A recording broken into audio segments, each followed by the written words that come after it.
अब बात करेंगे दरिद्र योग की। यानी कि कुछ ऐसे कॉम्बिनेशन जो अगर कुंडली में बन जाएं तो व्यक्ति निर्धन रहता है। और अगर ऐसा व्यक्ति जो बहुत सफल हो गया है, जिसने पैसा बहुत कमा लिया है, उसकी कुंडली में भी अगर ऐसे योग बनते हैं तो उनके जीवन में कहीं ना कहीं फाइनेंशियल लॉसेस या फाइनेंशियल क्राइसिस देखने को मिलने वाले होते हैं। तो शुरू करते हैं, पहला कॉम्बिनेशन देखते हैं हमारा। पहला रूल ये कहता है कि अगर लग्न में चंद्रमा और केतु की युति हो जाए तो बहुत संभावना होती है कि ऐसा व्यक्ति को निर्धनता का सामना करना पड़ता है, या उसकी लाइफ में एक स्टेज पे आके उसको बहुत बड़ा फाइनेंशियल लॉस हो जाता है। जो उसने कमाया है वो सब कुछ खो देता है। साथ में इसके ऊपर कहीं मैलेफिक की एस्पेक्ट हो जाए, 6 की, 8 की या 12वें प्लानिट की या सैटर्न की, तो ये और गंभीर परिणाम देने वाला हो जाता है। दूसरा कॉम्बिनेशन ये कहता है कि अगर हमारा फर्स्ट हाउस लॉर्ड यानी लग्न लॉर्ड 12th हाउस में चला जाए और 12th हाउस का लॉर्ड जो वीनस है यहाँ पे वो लग्न में आ जाए, मतलब कि पहला और 12वें घर के मालिक अपनी जगह चेंज कर लें। पहली कंडीशन फुलफिल। दूसरी कंडीशन, ये दोनों के ऊपर या तो मारक ग्रह की एस्पेक्ट हो। मारक कौन होगा हमारा? सेकंड और सेवंथ को मारक बोलते हैं, यानी मून हो गया और जुपिटर हो गया। तो आप देखोगे वीनस के ऊपर मून की एस्पेक्ट है और मरकरी के साथ जुपिटर बैठा है। यानी कि फर्स्ट और 12th के लॉर्ड अपनी जगह चेंज कर लें और दूसरे और 7वें घर के स्वामी उनसे कंजंक्शन में हो, युति में हो या एस्पेक्ट में हो, तो ऐसा व्यक्ति भी निर्धन देखा जाता है या उसको कुछ बड़े फाइनेंशियल लॉस होते देखे जाते हैं। अगला कॉम्बिनेशन है, अगर फर्स्ट हाउस का लॉर्ड मरकरी जो है ये आपका 6 में आ जाए और 6 का लॉर्ड यहाँ पे मंगल है वो फर्स्ट हाउस में आ जाए, यानी कि फर्स्ट और 6 के लॉर्ड जगह चेंज कर ले। और सेम वही कॉम्बिनेशन की सेकंड और सेवंथ लॉर्ड का इनसे कोई रिलेशन बने, तो आपको दिखेगा मरकरी का सेवंथ एस्पेक्ट मून डाल रहा है जो कि सेकंड हाउस का लॉर्ड है, और मंगल के ऊपर जुपिटर सेवंथ हाउस का लॉर्ड होके एस्पेक्ट डाल रहा है। यानी ये कंडीशन भी फुलफिल होती है। ऐसा योग भी कुंडली में निर्धनता को या धन अभाव को दिखाता है। अगला कॉम्बिनेशन है, अगर फर्स्ट हाउस का लॉर्ड आपका त्रिक भाव में चला जाए। मरकरी जो लग्न लॉर्ड है ये आपको त्रिक भाव में दिखेगा, साथ में या तो एस्पेक्ट हो या युति हो, किसके साथ? फिर से मारक ग्रह के साथ, यानी कि दूसरे घर का मालिक हो या फिर 7वें घर का। तो 7वें घर का मालिक जुपिटर इसके साथ में बैठा है। तो ऐसा योग जब बनेगा तो ये योग भी दरिद्र योग के अंदर आएगा। व्यक्ति के पास फाइनेंशियल लॉसेज होंगे या फाइनेंस नहीं होगा। ऐसे केस में एक कॉम्बिनेशन और है, आप देखेंगे कि अगर ये सेवंथ या सेकंड, स्पेशली ये सेकंड हाउस का लॉर्ड जो है ये अगर डेबिलिटेड हो जाए यानी कि नीच राशि में आ जाए, जैसे यहाँ वीनस या नीच राशि में है, तो रॉयल फैमिली में लेने वाला पर्सन, जन्म लेने वाला पर्सन भी गरीब हो जाता है, वो अपना सब कुछ खो देता है। ऐसा भी देखने को कई जगह मिलेगा आपको।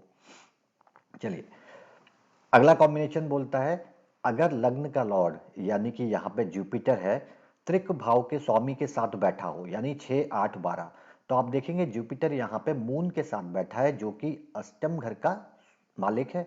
तो एक कंडीशन फुलफिल होती है। दूसरा, अब इसके ऊपर कोई मैलेफिक एस्पेक्ट आ जाए या युति हो जाए, और यहाँ पे सैटर्न की आपको एस्पेक्ट दिखेगी जो एक नेचुरल मैलेफिक भी है और साथ में कुंडली के लिए भी मैलेफिक है। तो ऐसी युति का होना भी दरिद्र योग का निर्माण करने वाला है। अब इसके एग्जाम्पल भी समझ लेंगे, 2-3 अच्छे एग्जाम्पल हैं। इन चीजों को बस नोटिस करते रहिए। मैक्सिमम कॉम्बिनेशन आपको यहाँ 6, 8, 12 से मिलेंगे, फिफ्थ हाउस से भी मिलेंगे। देखिए, अगला कॉम्बिनेशन बोलता है कि अगर फिफ्थ हाउस का लॉर्ड त्रिक भाव के स्वामी के साथ बैठ जाए, यानी कि ये फिफ्थ हाउस है आपका, इसका स्वामी मंगल, आप देखोगे कि मंगल चंद्रमा के साथ है जो कि यहाँ कुंडली के 8th हाउस का लॉर्ड है, तो त्रिक भाव के साथ हो गया। और इसके ऊपर कोई मैलेफिक एस्पेक्ट आ जाए तो यहाँ आप देखोगे कोई मैलेफिक एस्पेक्ट यहाँ पे अभी नहीं आएगी। ठीक है, और ये बिना किसी बेनिफिक एस्पेक्ट के हो। अब दो कंडीशन समझ लीजिए, त्रिक भाव के स्वामी के साथ अकेला बैठ जाना पूरी तरह से काम नहीं करेगा। एक इसको चाहिए मैलिफिक एस्पेक्ट, अगर ये मिल गई तो ये बहुत सीवियरली काम करेगा। लेकिन इस मैलिफिक एस्पेक्ट के साथ में अगर कोई बेनिफिक एस्पेक्ट मिल गई, इसको किसी अच्छे ग्रह की, शुभ ग्रह की युति मिल गई, तो ये बचा लेगा, उसका प्रभाव देखने को कम मिलेगा। अगला कॉम्बिनेशन भी फिफ्थ हाउस का है कि फिफ्थ हाउस का लॉर्ड यानी कि इस घर का लॉर्ड या तो छठवें घर में चला जाए या फिर 10वें घर में चला जाए, तो आप देखेंगे मंगल यहाँ पे 10वें घर में मिलेगा, 5वें घर का स्वामी 10वें घर में बैठा है। उसके बाद इसके ऊपर एस्पेक्ट किसकी हो, या तो त्रिक भाव के किसी स्वामी की हो यानी कि 6, 8, 12 की, या फिर मारक की हो यानी कि दूसरे और 7वें की। तो हम देखते हैं कि 5वें घर का स्वामी 10वें में तो बैठा है, एस्पेक्ट किसकी है, एस्पेक्ट है सैटर्न की। सैटर्न कहाँ का है, सेकंड हाउस का लॉर्ड है। तो हमारी कंडीशन फुलफिल होती है कि 5वें घर का स्वामी अगर 6वें में हो या 10वें में चला जाए और उसके ऊपर 5 जगह के जो प्लानेट है उनमें से किसी की भी एस्पेक्ट हो, जैसे कि दूसरे घर की, 7वें घर की और आपके त्रिक भाव के। त्रिक भाव मतलब 6 हो गया, 8 हो गया और 12 हो गया। तो ऐसा योग भी आपको दरिद्र योग का निर्माण करके देने वाला है। अगला कॉम्बिनेशन ये बहुत सीवियर बन जाता है, एक नेचुरल मैलेफिक है आपका।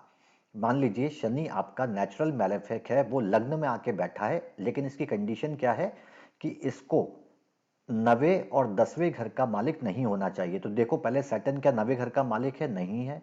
10वें घर का मालिक है, नहीं है। यानी कि ये मैलेफिक की पहली कंडीशन फुलफिल हुई।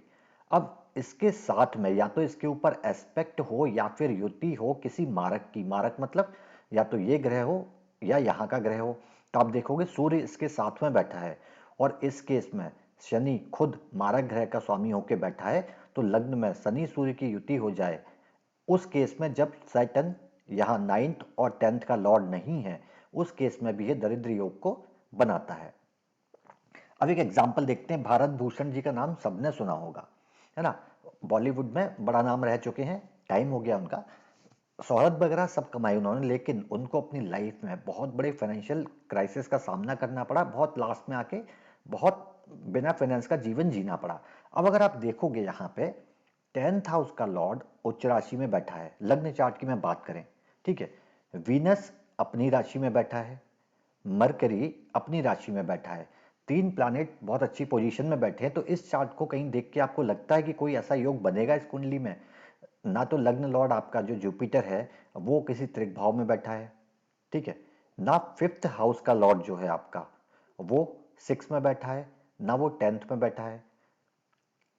अब वहीं अगर मैं इसका एक डिफरेंट कॉम्बिनेशन बना दूं आपके लिए, देखिए अगर मैं इसको चंद्र कुंडली बना दी तो आपको क्या दिखेगा, मून और केतु लग्न में बैठे दिखेंगे आपको।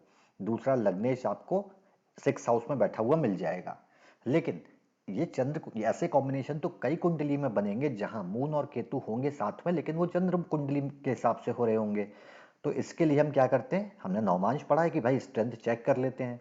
अब आप नवमांश देखिए इसका, नवमांश में आपको क्या दिखेगा, फिर से मून और केतु आपको फर्स्ट हाउस में देखने को मिल जाएंगे, ठीक है। और इसमें एक और इंटरेस्टिंग चीज मिलेगी नवमांश में आपको, 5th हाउस का लॉर्ड सैटर्न 10th हाउस में बैठा है, हमने ये पढ़ा है। और इसके ऊपर कोई मैलेफिक एस्पेक्ट है, देखिए जुपिटर की एस्पेक्ट है। और जुपिटर कहाँ का है मालिक, तीसरे घर का और कुंडली के 6वें घर का। यानी कि 5th हाउस का लॉर्ड बैठ जाता है 10th हाउस पे, जिसके ऊपर एस्पेक्ट है एक मैलेफिक प्लैनेट की। ये भी रूल पढ़ा है। यानी नवमांश में दो तरह से योग बनता है और चंद्र कुंडली में एक तरह से बनता है, और नवमांश इसको कंफर्म करता है। यानी कि इस व्यक्ति को बहुत खराब स्टेज से गुजरना पड़ा जिंदगी में, इतना सब शोहरत कमाने के बाद भी, चाहे सक्सेस कमा ली हो, लेकिन जब योग खराब बनते हैं तो आपको कहीं ना कहीं परेशानी देने वाले हो जाते हैं। एक और एग्जाम्पल देख लेते हैं। देखिए इस चार्ट में आपके कॉम्बिनेशन आपको दिख रहा है, 5th लॉर्ड फिर से कहाँ है, 10th हाउस में है। और 10th हाउस में होने के बाद क्या कोई मैलेफिक एस्पेक्ट है, जी सैटर्न की एस्पेक्ट है। सैटर्न क्योंकि मूल त्रिकोण राशि हम जानते हैं कि 11वें घर में है, तो ये मैलेफिक हो गया।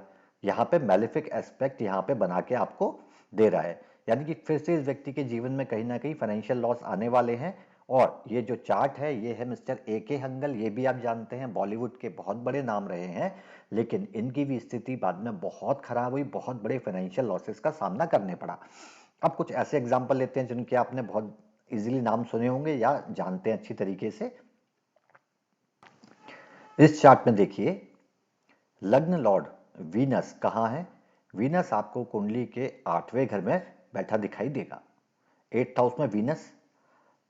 अब ये देखिए वीनस खुद 8th हाउस में है, 8th हाउस का लॉर्ड भी है।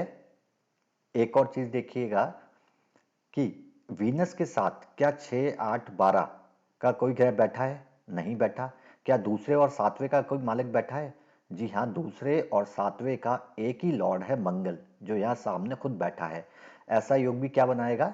बहुत बड़ी परेशानी क्रिएट करने वाला है। ठीक है, अब ये कुंडली जो है, ये आपको याद है, हमने ऑलरेडी एक बार डिस्कस किया हुआ है। एक हिंट देता हूं मैं आपको, मून और मार्स की युति साथ में वीनस। वीनस आपको क्या देता है? पैशन। मून और मंगल क्या देता है? बॉक्सिंग। याद आया? ये कुंडली है माइक टाइसन की। अब आप सब जानते हैं इतना पैसा, लगभग $300 मिलियन कमाने के बाद सब कुछ चला गया, डेप्थ में आ गए। ठीक है, चल रही है लाइफ, स्ट्रगल हो रहे हैं, लेकिन सब कुछ कमाने के बाद जब ये योग बनेगा तो आपको सब कुछ गंवाना भी पड़ेगा, और स्थिति ऐसी हुई उनकी कि उनको सब कुछ गंवाना पड़ा और लाइफ पूरी स्ट्रगल से भर गई। तो अगर कुंडली में योग बनेंगे तो कहीं ना कहीं आपको उसका असर भी देखने को मिलेगा। अभी हम दशाओं पे नहीं जा रहे, इसलिए उसका डिस्कशन नहीं कर रहे। अच्छा, एक और इंटरेस्टिंग चीज आप देखिएगा, कर्क लगने की अगर कुंडली है, कैंसर लगने की, ये बहुत इंपॉर्टेंट हो जाता है। उसमें अगर मून और केतु की कहीं युति बन जाए, मून प्लस केतु, तो ये बहुत नुकसान करता है। क्यों करता है? क्योंकि जब हम कर्क लग्न की कुंडली की बात करते हैं तो मैंने आपको बताया है कि हमेशा इसका मून चार्ट जरूर देखिए, यानी चंद्र कुंडली से इसकी व्याख्या जरूर कीजिए। क्यों? क्योंकि लग्नेश खुद मून है और हम ज्योतिष में मून से भी चंद्र कुंडली बनाते हैं, तो यहाँ दोनों का सिमिलैरिटी हो जाता है। इसलिए मैंने दो एग्जाम्पल यहाँ पे लिए हैं। पहला एग्जाम्पल जो आपको मिलेगा, यानी कि ये जो है, ये मून और केतु की युति है, और इस व्यक्ति का नाम है जॉनी डेप। अब शायद ये नाम तो आपने सुना होगा, पायरेट्स ऑफ कैरेबियन मूवी देखिए, उसमें जो एक्टर हैं, बहुत बड़ा एम्पायर, मतलब हॉलीवुड के बेस्ट परफॉर्मिंग एक्टर में से एक, लेकिन क्या हुआ? कर्ज में है, सबको पता है, बहुत बुरी स्थिति है, क्योंकि केतु और मून। अब ये कर्क लगने की स्पेसिफिक सिचुएशन की बात कर रहा हूं, क्योंकि हम इसके लिए चंद्र कुंडली बनाते ही हैं। दूसरा एग्जाम्पल है एक दूसरे नाम जो इंडियन है, मेहुल चोकसी का, आपको पता होगा। बहुत बड़े बिजनेसमैन रहे हैं, फिर Punjab national bank fraud case हुआ और उसके बाद ये इंडिया से चले गए। सारी संपत्ति इनकी गवर्नमेंट ने जब्त कर ली है और वहां पे अभी इनको डिटेन करके रख लिया गया है। और जो इनकी दशा आती है वो मंगल में चंद्रमा की दशा के आसपास आती है, हालांकि दशा की भी बात नहीं कर रहे। तो कुछ चीजों की क्लैरिटी मिलेगी कि चंद्र लग्न की अगर कुंडली है, कर्क लग्न की, उसमें अगर केतु मून की कहीं भी युति आ जाए, जाहिर है सामने आपको राहु बैठा दिखाई देगा ही। हर जगह जहां केतु के साथ होगा, इसके लिए राहु यहां पे होगा। और इस कुंडली में एक और खासियत क्या है, ये जो जॉनी डेप की कुंडली है, यहाँ पे राहु बैठा है और राहु के ऊपर कोई एस्पेक्ट नहीं है। तो राहु रिजल्ट कहाँ के देगा? राहु रिजल्ट देगा अपने डिपॉजिटर के, यानी मरकरी के, और मरकरी यहाँ पे क्या है? 12वें घर का और तीसरे घर का लॉर्ड, यानी कि मैलिफिक। तो यानी कि ये एस्पेक्ट भी मैलिफिक हो गए इसके साथ में इनके ऊपर। तो यहाँ आपको कॉम्बिनेशन बनते दिखाई देंगे। तो ये कुछ कॉम्बिनेशन है, आप देख सकते हैं। हालांकि जो हमने चार्ट लिए, ये सब बहुत पॉपुलर लोगों के हैं, जो सक्सेस जिनको मिल चुकी या आगे बढ़ चुके। अगर मैं नॉर्मल चार्ट लेता तो आप नाम नहीं जानते होते उनके, तो थोड़ा सा इंटरेस्ट कम आता। आप जब नॉर्मल लोगों के अपने साथ में चार्ट देखेंगे तो ये कॉम्बिनेशन देख के समझ पाएंगे कि सक्सेस कहाँ नहीं बन रही या क्यों प्रॉब्लम हो रही है।